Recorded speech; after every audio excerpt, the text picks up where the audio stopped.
Baik, assalamualaikum warahmatullahi wabarakatuh. Alhamdulillahirrabbilalamin. Wabihi nasta'in wa ala umuri dunya waddin. Wassalatu wassalamu ala asrofil anbiya'i wal mursalin wa ala alihi wa sahbihi ajma'in. Amma ba'du.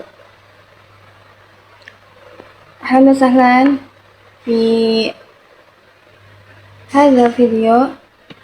Ismahu li an u'arifa nafsi lakum. Ismil kamil Suci Fitriani Tunadunami Suci.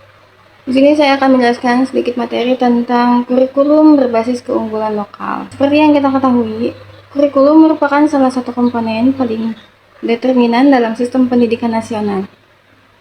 Kurikulum bertindak sebagai cetak biru yang mengarahkan kemana arah perkembangan potensi peserta didik akan dibawa. Dalam konteks modern, tantangan dunia pendidikan tidak hanya menuntut relevansi global, melainkan juga keterikatan yang kuat dengan realitas lokal.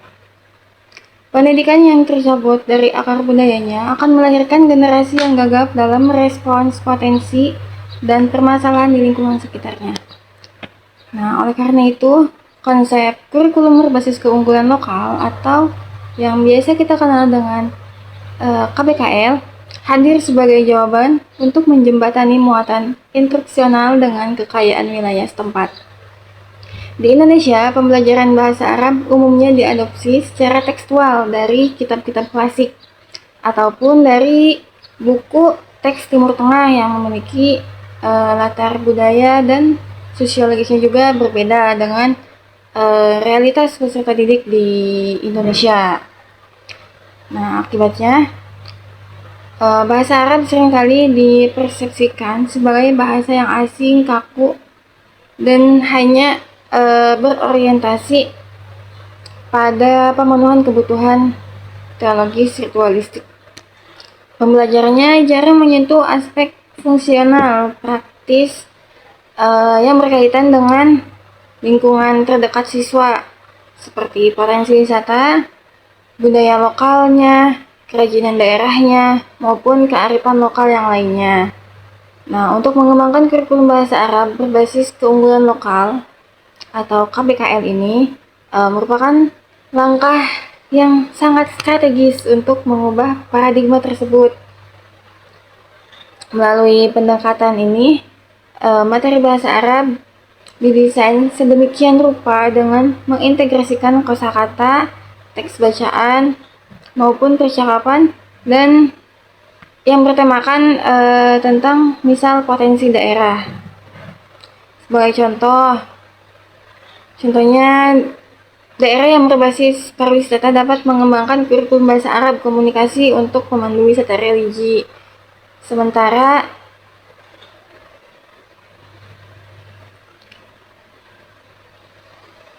daerah pesisir dapat mengemasnya dengan tema kemaritiman. Misalnya nih di Purwakarta itu kan banyak sekali tempat wisata.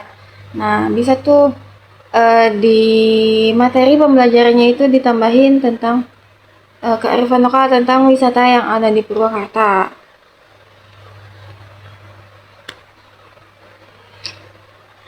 Jadi dengan demikian bahasa Arab itu tidak hanya dipelajari sebagai ilmu alat, tidak hanya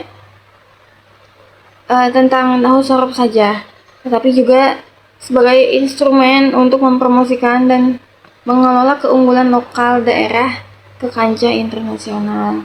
Jadi, kurikulum berbasis keunggulan lokal atau yang sering kita kenal dengan KBKL adalah kurikulum yang memuat materi, proses pembelajaran, dan juga penataan kompetensi yang disesuaikan dengan karakteristik, potensi, serta kebutuhan perkembangan suatu daerah. Keunggulan lokal yang ada di daerah tersebut misalnya dapat berupa aspek geografisnya, ekologisnya, sejarah, budaya, ekonomi, pariwisata, sampai komoditas khas daerahnya. Nah, dalam pembelajaran bahasa Arab di KBKL ini tidak berarti mengubah tata bahasa atau sistem linguistik bahasa Arab, tetapi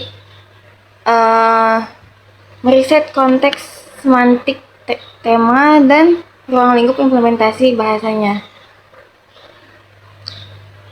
Bahasa Arab diposisikan sebagai wadah, sedangkan kearifan dan juga keunggulan lokalnya bertindak sebagai isinya gitu.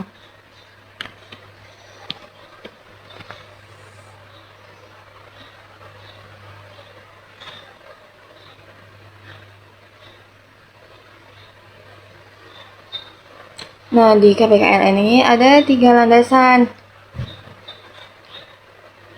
dalam pengembangan kurikulum. Yang pertama adalah landasan filosofis. Nah, pembelajaran akan jauh lebih bermakna jika dibangun di atas pengalaman nyata dan lingkungan geografi sosial yang sudah dikenal oleh peserta didik secara empiris. Yang kedua adalah landasan sosiologisnya. Nah, sekolah itu bertanggung jawab untuk melestarikan nilai-nilai positif di daerah tersebut dan membekali siswa dengan keterampilan untuk memajukan ekonomi serta kebudayaan komunitas lokal mereka. Yang ketiga ada landasan yuridis. Nah, di Indonesia hal ini diperkuat oleh regulasi mengenai otonomi, memberikan keluasan Nah, yang ketiga adalah landasan yuridis. Di Indonesia hal ini diperkuat oleh regulasi mengenai otonomi daerah di bidang pendidikan yang memberikan keluasan bagi satuan pendidikan untuk mengembangkan muatan lokalnya dan diverifikasi kurikulum sesuai potensi daerah masing-masing. Nah, di dalam kurikulum itu ada 4 komponen utamanya. Yang pertama itu seperti yang kita ketahui ada tujuan, materi berbasis konteks, metode kontekstual, dan juga evaluasi otentik. Nah, tujuan ataupun capaian pembelajaran tidak hanya berorientasi pada aspek kognitif kebahasaan formal, seperti hanya mampu menerjemahkan ataupun sekadar menghafal, melainkan lebih diarahkan pada kompetensi produktif aplikatif. Contohnya nih, misal peserta didik itu mampu melakukan panduan wisata. Nah, di sana kan butuh mufradat dan juga hiwar bahasa Arab tentunya di situs budaya lokal di daerah tersebut. Nah, komponen yang kedua itu adalah materi atau mada dirasiah. Nah, di komponen materi ini, di mada dirasiah ini banyak sekali mengalami modifikasi. Materi bahasa Arab didesain ulang dengan memasukkan teks-teks otentik lokal yang diarabkan. Misalnya tentang pariwisata ataupun budaya, berarti judul madanya itu adalah Syiah Adiniyah fi Purwakarta misal. Nah, mendeskripsikan tentang sejarah religi yang ada di Purwakarta misalnya. Nah, itu kan membutuhkan kemampuan atau maharoh kalam, kemampuan berbicara dan juga qiraah. Yang ketiga adalah komponen metode dan media pembelajaran. Nah, metode pembelajaran harus beralih dari yang berpusat pada guru menjadi kontekstual dan berbasis proyek. Seperti metode PJBL, Project Based Learning, atau CTL, Contextual Teaching and Learning, itu sangat cocok untuk diterapkan. Nah, implementasinya siswa itu ditugaskan untuk membuat misalnya vlog mini yang berbahasa Arab yang mempromosikan tentang makanan tradisional atau melakukan drama gitu ya, drama menjadi pemandu wisata gitu bagi turis. Nah, komponen yang keempat, yang terakhir adalah evaluasi atau takwim. Evaluasi itu tidak hanya cukup menggunakan tes objektif. Kurikulum berbasis keunggulan lokal menuntut evaluasi otentik seperti misalnya penilaian kinerja, penilaian portofolio, produk penulisan, deskripsi daerah, atau ujian praktik langsung di lapangan. Nah, adapun implementasi kurikulum ini di lembaga pendidikan seringkali membentur beberapa hambatan operasional. Di antaranya itu kelangkaan bahan ajar, kelangkaan buku ajar bahan cetak gitu, buku cetak. Mayoritas buku teks bahasa Arab yang beredar di pasar bersifat nasional, sinteris, atau langsung diimpor dari Timur Tengah. Jadi tidak ada buku teks yang membahas tentang keunggulan lokal yang lebih spesifik gitu di daerah tertentu. Nah, jadi solusi untuk masalah tentang kelangkaan buku ini adalah dosen ataupun guru bahasa Arab dituntut untuk menjadi pengembang materi kreatif dan juga menyusun sendiri modulnya atau menyusun lembar kerja siswa. Nah, untuk masalah yang kedua itu biasanya kompetensi guru yang terbatas. Nah, banyak juga kan guru bahasa Arab yang menguasai gramatikal bahasa Arab secara teoritis, tapi kurang dalam praktekannya gitu, mengkontekstualisasikannya ke dalam istilah-istilah lokal. Yang ketiga adalah keterbatasan alokasi waktu.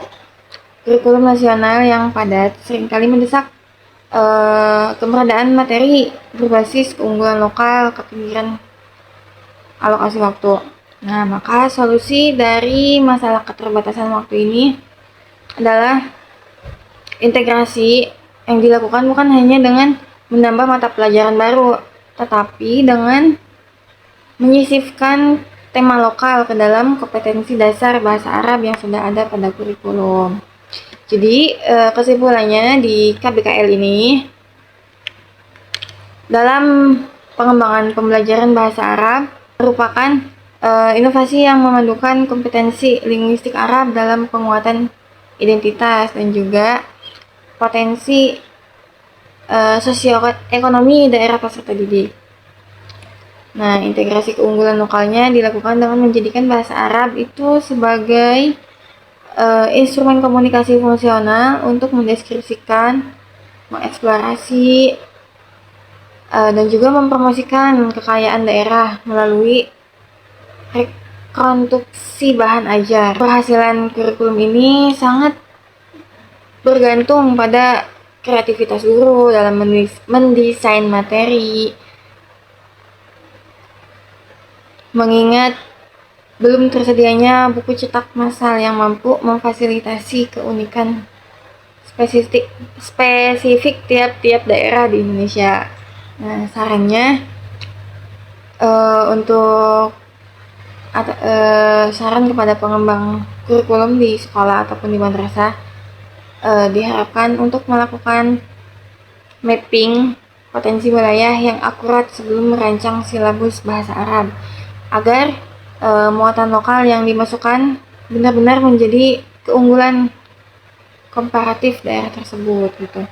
Juga kepada institusi LPTK, pendidikan bahasa Arab di kampus, itu perlu adanya mata kuliah aplikatif penunjang seperti misalnya kitabah, terjemah, atau terjemah yang khusus melatih mahasiswa menerjemahkan teks-teks kebudayaan Nusantara ke dalam bahasa Arab sebagai bekal calon guru. Nah, mungkin sekian yang dapat saya sampaikan. Kurang lebihnya mohon dimaafkan. Assalamualaikum warahmatullahi wabarakatuh.